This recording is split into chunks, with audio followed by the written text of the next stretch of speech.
Good evening, everybody. Welcome back to my channel. And tonight I just saw To Kill a Mockingbird in theaters. This is my second or third time viewing it in my entire life. And originally, I went to go see it with my parents, and I even said to them that if neither of them are able to go to it, then I'm not going to at all, because they like the movie more than I do.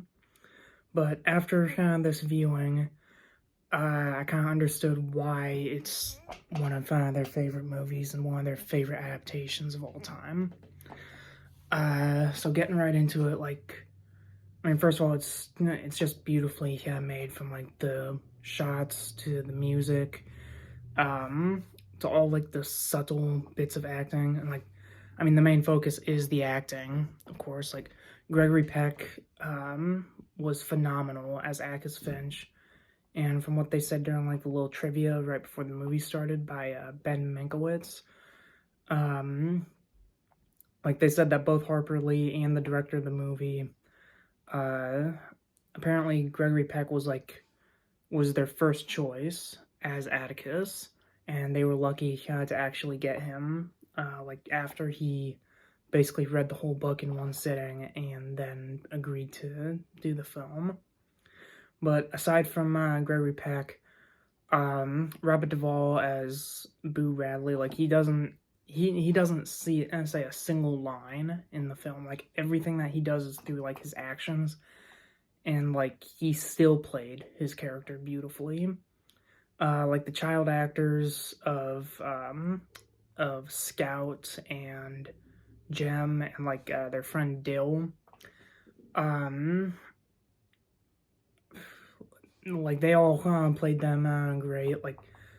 These are some of the only child actors that I actually like in film, because the way they act towards each other, it's how children act. It's not like all these new movies where the kids act completely out of character for kids their age. Uh you see a lot of movies, especially movies now, where the kids just sound like they're talking they sound like they're older than they really are, right? Mostly because they actually are. But the kids, they got this playful innocence to them in the movie, and even when they're not saying things, just some of their eye movements, or they look mad or they look scared or anything like that, it's still all believable, because it's how a child would act, right? They got that innocence to them. And even from the other background characters, like Sheriff Tate, Bob and Mayella Ewell, especially during the trial, and Tom Robinson, all of their tiny movements, and the way they look at people and certain objects, that's all done very subtly, but also very beautifully. Especially during that trial when Atticus is questioning Mayella during her testimony, and the entire time her eyes are darting around, and she's constantly shrugging, and even when she publicly accuses Tom Robinson of raping her, at first she just straight up just points to him, she can't even bring herself to say his name, because she knows that he's actually innocent. But to cover up what she thinks is wrong, she lies and claims that he was the one who beat and raped her, right? And yeah, there's really not a lot for me to talk about here, because I really got nothing negative to say about this film. The only kind of thing that could be a mixed aspect would be how even though it's even though that it's an incredibly faithful adaptation, there are a few scenes that are not fully fleshed out. like that this one lady who showed up in like the intro, Mrs. Devois. She was like a really old lady. Like her biggest part was like screaming at Scout that she's like an ugly little girl. So in the book, like she had this like much bigger role, right? Where there was this entire subplot where Jem had destroyed her flower bed. So now, as punishment, he has to go and read to her, like basically every day. Well, they completely cut that out. Um,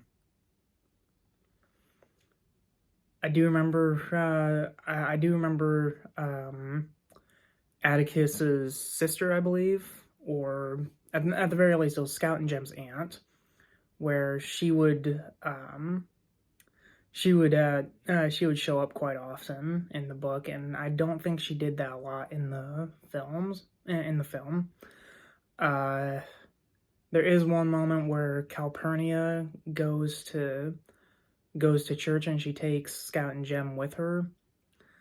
Um, and they cut that out, which in a way is kind of in a way is a little bit uh bad because like later in the movie when Scout and Jem go to the courthouse to see the trial, they made up with the African American reverend, which I think was from that same church as in the book. So there's that. And then finally, I think there were a lot of other scenes that took place at Scout and Gem's school that didn't make it into the film.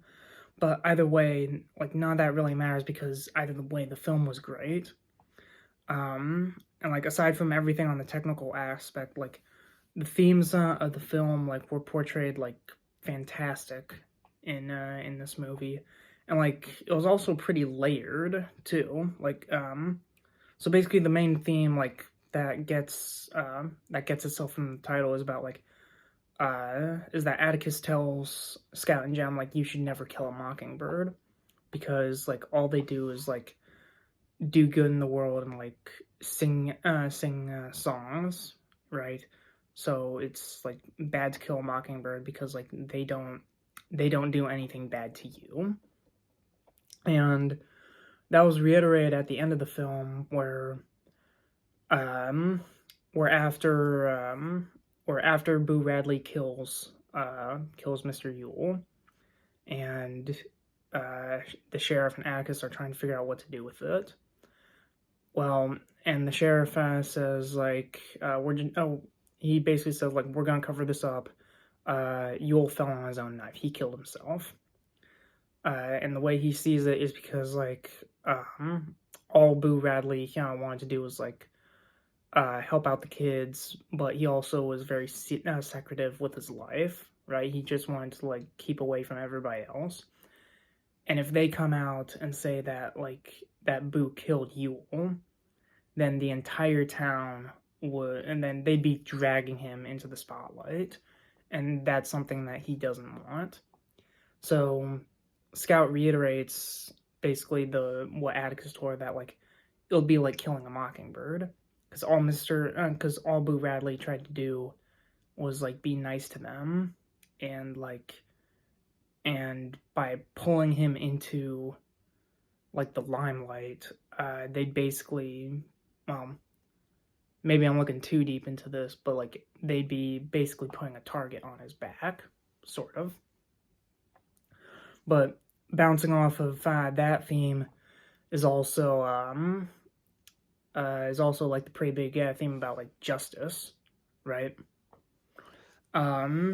Where I didn't catch I didn't realize it until like I saw it again tonight, but like there's actually two sides of justice that are shown in this film. Like obviously there's Atticus, who represents like the law, and like doing the right thing and everything, where he steps up to defend Tom Robinson. But then there's also, ironically, Sheriff Tate, who represents a more like morally gray side of it. That's fully realized like when he says that like, well, I'm the sheriff and I decide what happens, and I'm deciding that Yule fell on his own knife, right? So that was always cool. And then like that whole thing about just doing the right thing in general, like I mean that one's pretty clear cut, but it is also shown like during the trial, where especially with the chief victim, as Akis says it, like Mayella, where like she obviously knows that what she's doing is wrong, and like it's shown like through the through like her facial expressions and movements that like she knows it, but she's too scared of her father, Mr. Yule, that like she'll basically try anything like to keep the lie going. And speaking of attention to detail, uh, like it it was just great at how much attention they paid to a lot of those scenes where like during the trial itself, like ever since from the very start of it, like Atticus, like it was pretty clear that Atticus knew like exactly how he was going to build his case just from the moment it started, like from when he asked the sheriff like what side of the face was Mayella beaten, like what side did she have a black eye on, all the way to like having Mr. Yule like sign his name, and like it just lingers on the shot of him signing it with his left hand instead of right. And like even that small moment where like he has Tom like catch a glass with his right hand, but then like he can't do it with his left because of an accident he had when he was a boy. Like all that is great, and like it even comes back to play like later in the film, where after Mr. Yule attacks Jem and Scout, and Jem is eventually brought home by Boo, like you can clearly see like there's a bruise on the right side of Jem's face, right? And I don't know if that was intentional or not, but like that was a pretty cool callback to the fact that like, oh yeah, Yule was left-handed. But that it's just subtle things like that that's always cool. And like again with the acting, subtle or not, like it was great. Where like and again, I don't know if this was intentional or not. Well, actually, no, it probably was. But again, Gregory Peck's acting was fantastic. Like most of it, for most of the runtime, like he has like that really deep, commanding voice, where like it commands respect. But there were even a few times where like, where he's able to have other moments like to show his range, where like there were a couple moments in the film where like he was scared, like mostly for his kids, and like I think I could almost hear his pitch like tick up a little bit, as well as like speaking like a little bit quicker, like that scene in the court, where he's outside of the jailhouse, and like there's that swarm of people led by Walter Cunningham, which is actually one of my favorite scenes, because like not only does it show that like Atticus isn't really scared until he realizes that his kids are there. That's when like his dialogue kind of like starts becoming a little bit more rapid, and he sounds a little bit more high pitched, like just slightly, because like throughout that time, like he's not afraid of the mob until his kids show up, because he's afraid for his kids, right?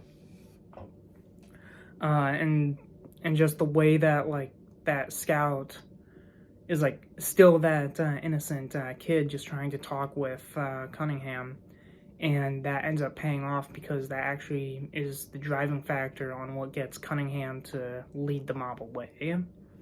Like that whole scene was done great. It's again honestly one of my favorite scenes in the film, if not my favorite, even above the whole trial scene. But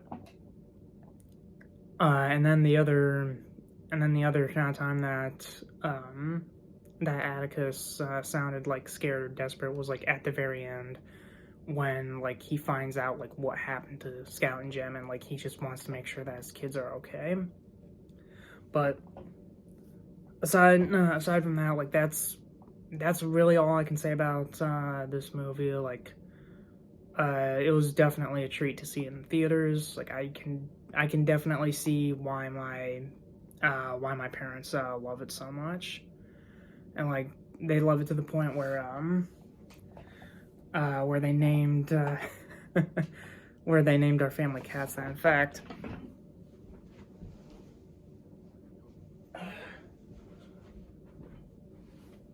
fact, here's one of them.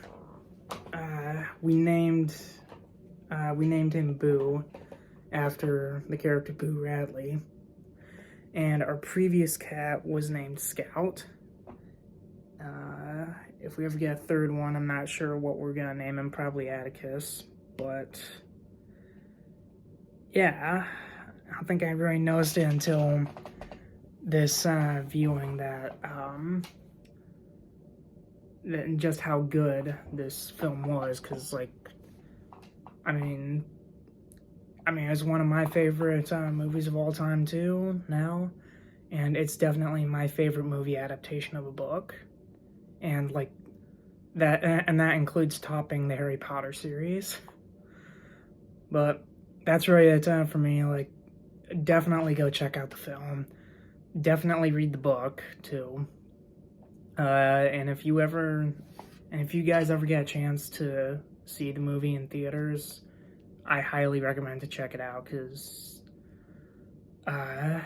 again, like with all these streaming services, like there's a lot of movies that like should be shown on the big screen. But